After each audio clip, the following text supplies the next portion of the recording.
Hello, welcome to Christy home kitchen.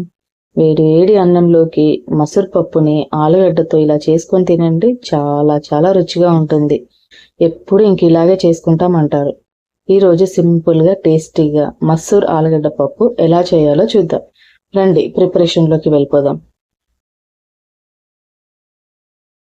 ముందుగా ఒక గిన్నె తీసుకొని అందులో 1 కప్పు మసూర్ పప్పును వేసి 3-4 సార్లు వాష్ చేసుకొని పప్పు మునిగేంత వరకు వాటర్ పోసి ఒక అరగంట నానబెట్టుకుందాం. అరగంట నానిన తర్వాత మూత తీసి చూస్తే ఇలా పప్పు ఉబ్బిపోయి ఉంటుంది. ఇలా చేయడం వలన పప్పు తొందరగా ఉడుకుతుంది. ఇప్పుడు స్టవ్ ఆన్ చేసి ఫ్రై కడాయి పెట్టి వేడి చేయండి.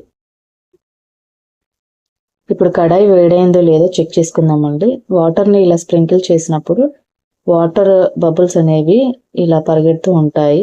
సో ఇప్పుడు కడాయి వేడైంది. 2 స్పూన్ల వరకు ఆయిల్ వేసుకొని వేడి చేసుకుందాము.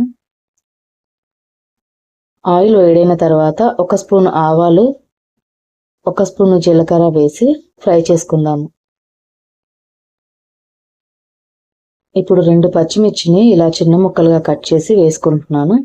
వీటిని కూడా ఫ్రై చేసుకుందాము. 2 రెబ్బల కరివేపాకు తీసుకొని వాటిని కూడా కడాయిలో వేసి ఫ్రై చేసుకుందాము. ఇప్పుడు ఒక మీడియం సైజు ఆనియన్ను ఇలా చిన్న ముక్కలుగా కట్ చేసుకొని వేసుకోవాలి. వీటన్నిటిని కలిపి చక్కగా ఫ్రై చేసుకోవాలి. ఇలా ఫ్రై అయిన తర్వాత 2 మీడియం సైజు ఆలుగడ్డల్ని తీసుకున్నాను. ఇలా కట్ చేసుకొని వేసుకొని ఫ్రై చేసుకోవాలి.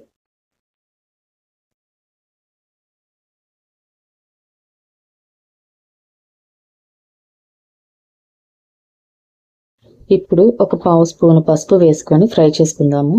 ఈ టైంలోనే ఒక 1/2 స్పూను అల్లం వెల్లుల్లి పేస్ట్ కూడా వేసి ఫ్రై చేసుకోవాలండి. ఆ క్లిప్ ఈ వీడియోలో మిస్ అయింది, సో గమనించగలరు.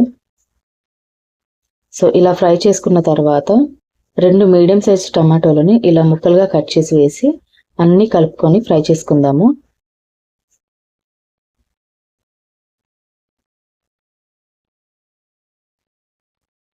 ఇలా కొద్దిసేపు ఫ్రై చేసుకున్నాక ముందుగా మనం కడిగి నానబెట్టుకున్న మసూర్ పప్పుని వేసి అంతా కలుపుకుందాము ఒకసారి.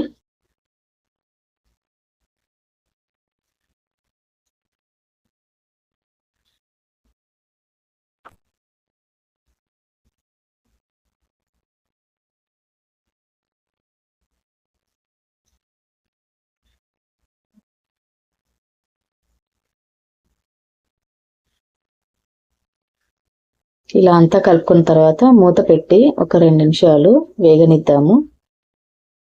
చూసారు కదా, పప్పు చాలా వరకు వేగిపోయిందండి. ఇప్పుడు ఈ టైంలో 1.5 స్పూన్ వరకు ఉప్పు వేసుకోండి, మీ రుచికి సరిపడా. 1.5 స్పూన్ వరకు కారం వేసుకోవాలి.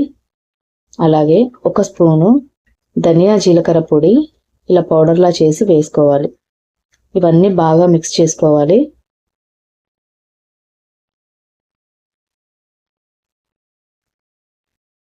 ఇలా మిక్స్ చేసుకున్న తర్వాత 1.5 గ్లాసుల వరకు వాటర్ పోసుకోండి, పప్పు మునిగేంత వరకు.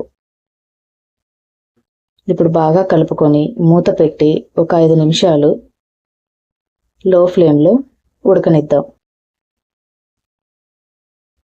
ఇలా ఉడికిన పప్పులో సన్నగా తరుగుకున్న కొత్తిమీరని వేసి అంతా ఒకసారి కలుపుకొని స్టవ్ ఆఫ్ చేసుకుందాం.